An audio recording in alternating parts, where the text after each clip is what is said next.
Hello everyone, how are you all doing? I hope all of you are doing great. So as you all know, we are doing chapters from class 6 in NCERT of Science, Curiosity. So we have started chapter number 11, Nature's Treasure. और इसका हमने part 1 already cover कर लिया है. उसमें बहुत सारे sources of energy हमने पढ़ा था, जिसके बारे में आप पिछले parts में देख सकते हैं. So I hope all of you are watching all the previous videos. If you haven't watched, please go through the links given in the description box. इस वीडियो में हम इस chapter का second part देखने वाले हैं, जिसमें हम एनर्जी फ्रॉम द सन से जो एनर्जी हमें मिलती है उसके बारे में जानेंगे. चलिए चैप्टर को रीड करते हैं. So on a sunny day Bhoomi and Surya are helping Aji dry chillies in the sun. Aji says we use the heat from sun to dry it. We can use dried chillies when fresh ones are not available. I will give you some to take home. Do you know that the sun is the main source of energy on earth? All plants and animals are dependent on it. तो हमने देखा था पिछले parts में other sources of energy. Now जो सन से energy मिलती है, हीट एनर्जी जो मिलती है, उसके बारे में हम पढ़ रहे हैं. यहाँ पर भूमि और सूर्या अपनी दादी के साथ मिलकर धूप में मिर्ची जो होती है उसको सुखा रहे हैं.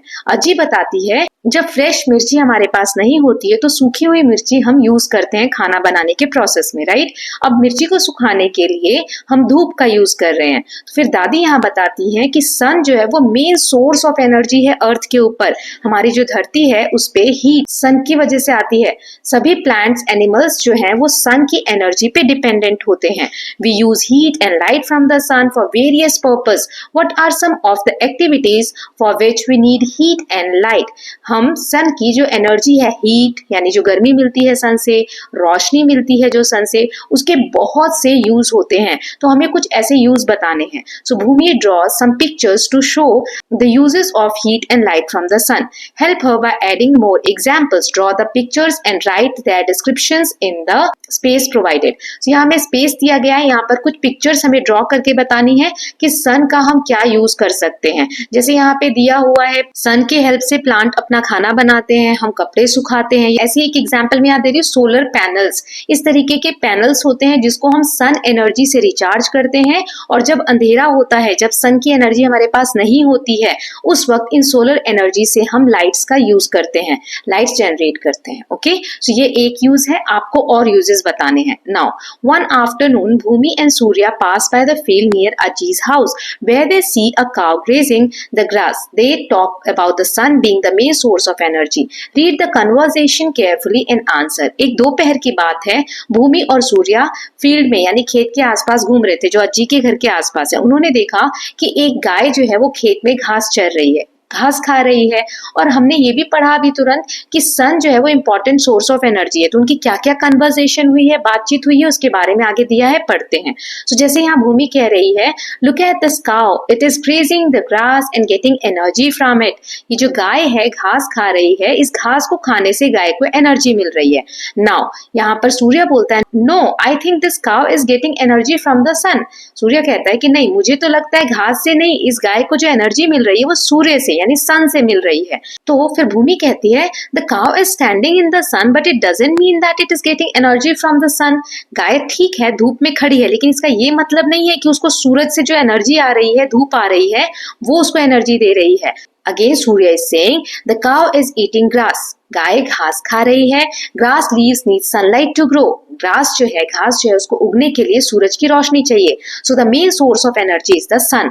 This way the cow gets energy from the sun. जो मेन सोर्स ऑफ एनर्जी है, घास कैसे अपना फूड बनाती है? सूरज के प्रकाश से. अगर सूरज नहीं होगा तो घास नहीं होगी, घास नहीं होगी तो गाय खाएगी कहाँ से घास, तो उसे एनर्जी कहाँ से मिलेगी? तो हम कह सकते हैं इनडायरेक्टली गाय को एनर्जी कहाँ से मिल रही है? सन से मिल रही है ना. Now question is, according to you whose statement is correct and why? आपके हिसाब से किसका स्टेटमेंट करेक्ट है? तो सूर्य का स्टेटमेंट बिल्कुल करेक्ट है ना, क्योंकि यस बिल्कुल सही है. Sunlight helps plants prepare food. The sun also provides all the living beings on earth with heat and light. It is their main source of energy. ये बिल्कुल सही स्टेटमेंट है कि सनलाइट की हेल्प से ही प्लांट अपना फूड प्रिपेयर करते हैं और ग्रो होते हैं. तो सन जो है वो इंपॉर्टेंट सोर्स ऑफ एनर्जी है अर्थ के ऊपर, हीट के लिए और लाइट के लिए. हीट और लाइट दोनों चीजें हमें सन से मिलती है, इसीलिए इंपॉर्टेंट सोर्स ऑफ एनर्जी है. Now in many house hold in India water is offered to the sun early in the morning as an expression of gratitude to the sun. हम ये एक फैक्ट है जिसके बारे में जानते हैं। आप देखते होंगे सुबह सुबह हमारा जो कल्चर है उसमें लोग नहाकर सूर्य भगवान को जल देते हैं, है ना। हम आपने बहुत सारे घरों में देखा होगा। तो ये क्या है, एक हमारा तरीका है जिसमें हमारे कल्चर में हम सन जो हमें एनर्जी दे रहा है, हीट दे रहा है, उसको अपना ग्रेटिट्यूड, हम उनके प्रति अपना आभार व्यक्त करते हैं। Now have you seen solar panels on rooftops, on top of street lights or on traffic signals? The solar panels capture the sun's energy and produce electricity. Energy from the sun can also be directly used for cooking in a solar cooker or for heating water in a solar water heater. आपने roads पे इस तरीके के panels देखे होंगे, अभी मैंने last slide में भी आपको दिखाया, जिसे हम सोलर पैनल कहते हैं, है ना। इसी तरीके के सोलर कुकर भी होते हैं या फिर सोलर वाटर हीटर भी होते हैं। सोलर वर्ड का मतलब है जिन्हें सन से एनर्जी मिल रही है और ये फिर हमें प्रकाश दे रहे हैं। सोलर कुकर का यूज करके हम खाना बना सकते हैं। सोलर वाटर हीटर का यूज करके हम पानी को सन की एनर्जी का यूज करके गर्म कर सकते हैं। तो इतना यूजफुल होता है सन की energy. Now what will happen if the sun is not visible for few days? क्या होगा अगर सन थोड़े दिन के लिए हमें ना दिखे, अंधेरा हो जाए? So we may have to depend on artificial lighting during day time also. दिन के समय भी अंधेरा रहेगा, हमें जो आर्टिफिशियल लाइट्स है, जो हम रात में बल्ब वगैरह जलाते हैं, वैसी लाइट्स हमें दिन में भी चाहिए होंगी। So one can not imagine life on earth without sun. Earth पे हम सन के बिना तो लाइफ सोच ही नहीं सकते, जीवन पॉसिबल ही नहीं है अगर सन ना हो तो। Sun is the main source of energy on the earth. Plants get energy from the sun and produce food. Animal eat plants and grow. We get food from both plants and animals. This cycle on earth is possible due to sun. अगर sun ना हो तो ये जो जीवन का चक्र है धरती के ऊपर, अर्थ के ऊपर, वो पॉसिबल नहीं है। क्यों? क्योंकि देखो, प्लांट्स को एनर्जी कहाँ से मिलती है, खाना कहाँ से बनाते हुए? सन से। अगर प्लांट्स नहीं होंगे तो एनिमल्स नहीं होंगे, है ना। एनिमल्स कहाँ से खाएंगे, प्लांट कैसे ग्रो करेंगे? और हम जो मनुष्य है वो भी प्लांट्स और एनिमल्स जो है, प्लांट्स यानी जो सब्जियां हैं वो सब भी तो प्लांट्स का ही पार्ट है ना। एनिमल्स है जो नॉनवेज वगैरह लोग खाते हैं, तो ये सब क्या है, सब हमें सोर्स जो है वो सन से ही इनडायरेक्टली लिंक है। तो सन नहीं होगा तो लाइफ साइकिल अर्थ पे नहीं कंटिन्यू हो सकती। So sun as the main source of energy. Where do we find a large variety of plants और एनिमल्स? Let us explore. हमें सबसे ज्यादा प्लांट्स और एनिमल्स कहाँ मिलते हैं उसके बारे में हमें एक्सप्लोर करना है। चलिए आगे देखते हैं। फॉरेस्ट, जंगल, जंगल में हमें सबसे ज्यादा प्लांट्स मिलते हैं, सबसे ज्यादा एनिमल्स मिलते हैं, राइट। तो इसके बारे में पढ़ते हैं। One morning Ajji takes Bhoomi and Surya for a walk in the forest. They find a variety of herbs, shrubs and trees in the forest. Ajji explains, forests are large areas with dense growth of various types of plants. एक सुबह की बात है, अज्जी भूमि और सूर्या को लेकर walk के लिए जाती हैं फॉरेस्ट में। अब वहां पर वो अलग अलग तरीके के पेड़ पौधे देखती हैं, जिसमें हर्ब्स भी हैं जो छोटे पौधे होते हैं, श्रब्स भी हैं, झाड़ियां हैं, पेड़ हैं, और ये सब मिलकर एक जंगल बनाते हैं। तो अज्जी बच्चों को बताती है कि फॉरेस्ट हम उस लार्ज एरिया को कहते हैं जहां पर डेंसली मतलब बहुत घने जंगल होते हैं, बहुत सारी वैरायटी के प्लांट्स देखने को मिलते हैं। On the way they collect some nellikai. Nellikai क्या होता है? कन्नड़ भाषा का टर्म है जिसे हम इंडियन गूसबेरी कहते हैं, जामुन कह सकते हो या कोई बेर कह सकते हो। तो वो ये लोग कलेक्ट करते हैं, that have fallen on the ground, जो जमीन पे गिरे होते हैं। Ajji tells them, we have a tradition in village not to pluck fruits from the trees, they are left for animals and birds to eat. Ajji बताती हैं कि उनका जो गांव है, जो विलेज है, वहां पे एक कल्चर है कि वो पेड़ से खुद फल नहीं तोड़ते हैं। क्यों? वो छोड़ दिया जाता है एनिमल्स के लिए और बर्ड्स के लिए, क्योंकि वो लोग आते हैं, एनिमल्स और बर्ड्स का तो सोर्स वही है, खाना तो उन्हें पेड़ से ही मिलता है, फ्रूट हो या कोई भी चीज हो। तो इसीलिए लोग जो उस गांव में रहते हैं वो पेड़ से डायरेक्टली नहीं तोड़ते, लेकिन हाँ, पेड़ से खुद से नीचे गिर गए हैं पक कर या किसी भी फॉर्म में, तो फिर वो उठाकर ले जाते हैं, जैसे इन्होंने अभी गूसबेरीज कलेक्ट की हैं। So discuss with your friends and make a list of at least 5 products that we get from forest. हमें 5 ऐसी चीजों की लिस्ट बनानी है जो हमें जंगलों से मिलती है। तो जैसे फॉरेस्ट हमें लकड़ियां देते हैं, फल फूल देते हैं, बहुत सारे जो जानवर है उनके रहने के लिए शेल्टर यानी घर प्रोवाइड करते हैं, है ना। तो ऐसे बहुत से यूजेस हैं जो आप लिख सकते हैं, आगे दिया भी है, हम पढ़ लेते हैं। Forest are a natural home for many wild animals including birds and insects. Forest जंगल जो होते हैं वो घर होते हैं बहुत सारे वाइल्ड जो जंगली जानवर है उनके लिए, चिड़िया के लिए, इंसेक्ट्स के लिए, है ना। It provides food and shelter to them. उन्हें भोजन भी देते हैं और रहने के लिए जगह भी देते हैं। In nature every animal depends on other life forms for survival। हमारा जो नेचर है, प्रकृति है, उसमें हर लाइफ फॉर्म दूसरे पे डिपेंडेंट है अपने आप को जीवित रखने के लिए। जैसे हम कैसे जीवित रहेंगे, खाना खाएंगे तो भोजन के लिए हम पेड़ पौधे पे डिपेंडेंट है ना। ऐसे ही हर जीव एक दूसरे पे निर्भर है अपनी लाइफ को सरवाइव करने के लिए। So the diversity of life forms ensures food for every living being. ये जो डाइवर्सिटी है, जितने तरीके के जीव जंतु हमें देखने को मिलते हैं, इससे हमें ये पता चलता है कि कितने तरीके के लाइफ फॉर्म सरवाइव कर सकते हैं। However over the years the forest cover has been decreasing. लेकिन अभी के समय में हमें ये देखने को मिलता है कि बहुत ही तेजी के साथ हम जंगलों की कटाई कर रहे हैं। जंगल डिक्रीज हो रहे हैं, डिक्रीज यानी कम होते जा रहे हैं, mainly due to human activities like large scale cutting of trees. बहुत सारी जो ह्यूमन एक्टिविटीज हैं, हम लोगों की ऐसी एक्टिविटीज है जो कि हम जंगल को काटते जा रहे हैं, क्लियर कर रहे हैं, बिल्डिंग्स बना रहे हैं, इंडस्ट्रीज बना रहे हैं। इसके लिए स्पेस चाहिए तो हम जंगलों को काट कर एरिया क्लियर करते हैं इन सब चीजों के लिए, जिस वजह से पेड़ों की संख्या कम होती जा रही है। It takes many years to grow a new forest और restore lost forest.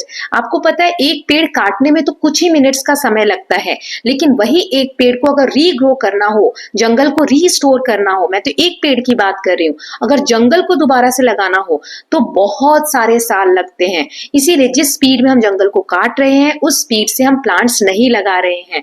Therefore, we must preserve and use forests responsibly so that they get enough time to regenerate। इसीलिए हमें अपने फॉरेस्ट को, जंगलों को प्रिजर्व करना चाहिए। पेड़ पौधे नहीं होंगे, जंगल नहीं होंगे तो जिन जानवरों को घर मिल रहा है, रहने की जगह मिल रही है, खाना मिल रहा है, वो सब कहाँ से मिलेगा? तो एनिमल्स भी डाई होने लग जाएंगे, है ना। सो जो पृथ्वी पे एक लाइफ साइकिल है उसका जो बैलेंस बना हुआ है वो बिगड़ जाएगा। इसीलिए हमें रिस्पॉन्सिबिलिटी के साथ फॉरेस्ट को कट करना चाहिए ताकि दोबारा से रीजनरेट होने का फॉरेस्ट को टाइम मिल सके। ओके अब यहाँ पर एक ऐसे ही स्टेप की बात की गई है। Van Mahotsav is a week long event celebrated across the country during the month of July. It is a forest festival during which new plants and trees are planted and awareness about respecting forest is raised. The aim of the event is to increase the green cover. You too can plan a Van Mahotsav in your community. जुलाई के month में एक festival जैसा एक हफ्ते का celebrate किया जाता है जिसे कहते हैं वन महोत्सव। इस फेस्टिवल के दौरान बहुत सारे नए प्लांट्स लगाए जाते हैं, लोगों में अवेयरनेस यानी जागरूकता फैलाई जाती है कि हमें फॉरेस्ट की कितनी रिस्पेक्ट करनी चाहिए। ग्रीन कवर को बढ़ाना इसका मेन एम होता है, जो पेड़ पौधे हैं उसकी नंबर्स को बढ़ाना। ऐसा ही वन महोत्सव आप भी अपने कम्युनिटी में, अपने एरिया में प्लान कर सकते हैं। Now what are the consequences of cutting a large forest area?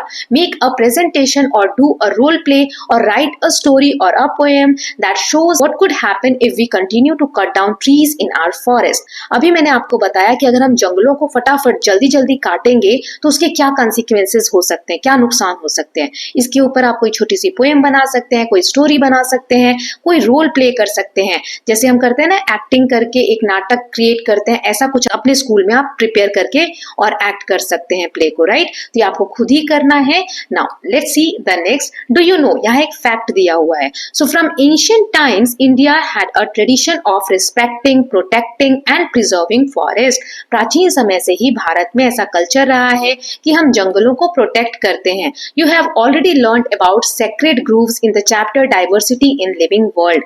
जब हमने चैप्टर पढ़ा था डाइवर्सिटी इन लिविंग वर्ल्ड तो उसमें हमने सेक्रेड ग्रूव्स के बारे में पढ़ा था। पूजनीय जंगल्स जो होते हैं, पूजनीय जंगल्स या पूजनीय पेड़ पौधे जो होते हैं जिसको पूजा जाता है, उनके बारे में हमने पढ़ा था। So many efforts have been made by common people to prevent the cutting of trees and the saving forest. बहुत सारे जो लोकल लोग होते हैं जिनका विश्वास होता है जंगल में, पेड़ पौधे में, वो बहुत से स्टेप्स ऐसे लेते हैं जिसमें वो पेड़ों को बचाते हैं, जंगल को सेव करते हैं। ऐसा ही एक स्टेप है, one such effort is famous Chipko movement. एक चिपको मूवमेंट हुआ था, आंदोलन हुआ था। It started in early 1970s in Uttarakhand, previously part of Uttar Pradesh. पहले ये उत्तर प्रदेश का पार्ट था। 1970 में यानी 1970 के आसपास ये स्टार्ट हुआ था।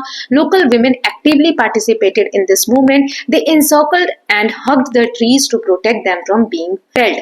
अब पेड़ों को काटने के लिए जब कॉन्ट्रैक्टर्स आते थे तो वहां पर जो औरतें थी वो पेड़ों से इस तरीके से लिपट जाया करती थी, राउंड सर्कल बना के चिपक जाती थी या हग करती थी ट्रीज को, ताकि पेड़ों को काटा ना जा सके। तो इससे क्या होता था, फॉरेस्ट को प्रोटेक्शन मिलती थी। इसे चिपको मूवमेंट का नाम दिया गया है, जो उत्तराखंड में हुआ था, जो पहले उत्तर प्रदेश का पार्ट था 1970s के around. Okay, now during their walk in the forest, Bhumi and Surya noticed that there are a lot of leaves on the ground and soil feels damp. Ajay explains, the roots of plants hold on to the soil and prevent it from being washed away. The leaves that fall from the trees decay and enrich the soil with nutrients. This soil is used by new plants and trees to grow. This is an example of recycling in nature. Let us investigate the soil in more detail. अब जब भूमि और सूर्या जंगल से होकर वापस आ रहे थे, गुजर रहे थे, तो उन्होंने देखा कि ग्राउंड पे बहुत सारे पत्ते पड़े हुए हैं और मिट्टी जो है थोड़ी डैम्प है, गीली गीली सी है। तो अज्जी ने उनको एक्सप्लेन करते हुए बताया कि पेड़ जो होते हैं उनकी जो रूट्स हैं, जड़ जो होते हैं, वो मिट्टी को होल्ड करती है। मिट्टी को होल्ड करना मतलब जब आप पेड़ को ऐसे जोर से उखाड़ने की ट्राई करोगे ना तो आसानी से नहीं उखड़ पाता कोई बड़ा पौधा है। तो क्यों? क्योंकि उसकी जो जड़ें होती हैं, रूट्स, वो मिट्टी को जोर से बांध लेती हैं अपने साथ, है ना। तो क्या होता है, मिट्टी बंध जाती है। अगर जोर से आप पानी डालोगे तो मिट्टी बहेगी नहीं, लेकिन पेड़ पौधा ना हो और बहुत तेज बारिश आए या पानी आए तो मिट्टी बह जाती है। तो ये जो प्लांट्स के रूट्स हैं ये मिट्टी को भी प्रोटेक्ट करते हैं। और ये जो पत्ते गिरे हुए हैं जो सूर्या और भूमि ने नोटिस किए, तो यहाँ पर ये पत्ते क्या करते हैं, धीरे धीरे डिके होते हैं, सड़ते चले जाते हैं। सड़कर वो खाद का काम करते हैं, न्यूट्रिएंट्स का काम करते हैं मिट्टी के लिए। मिट्टी और ज्यादा उपजाऊ हो जाती है और इसके कारण नए प्लांट्स और ट्रीज ग्रो होते हैं। इसी को हम कहते हैं रीसाइक्लिंग इन नेचर। प्रकृति में ये रीसाइक्लिंग होती रहती है। पत्ते आते हैं पौधे पे, फिर गिरते हैं, फिर वो खाद बनते हैं, फिर नए पेड़ उगते हैं। तो ये साइकिल एक चलता रहता है। तो इससे मिट्टी कैसे रिलेटेड हुई, तो इसी के साथ हमारा नेक्स्ट टॉपिक स्टार्ट होता है सॉइल। सॉइल के बारे में और डिटेल में हम नेक्स्ट पार्ट में जानेंगे। ये पार्ट ऑलरेडी लेंथी हो गया है। I hope you are loving these videos. If you are doing so, please like and share it and don't forget to subscribe Kalyan TV channel for more such videos. Thank you so much.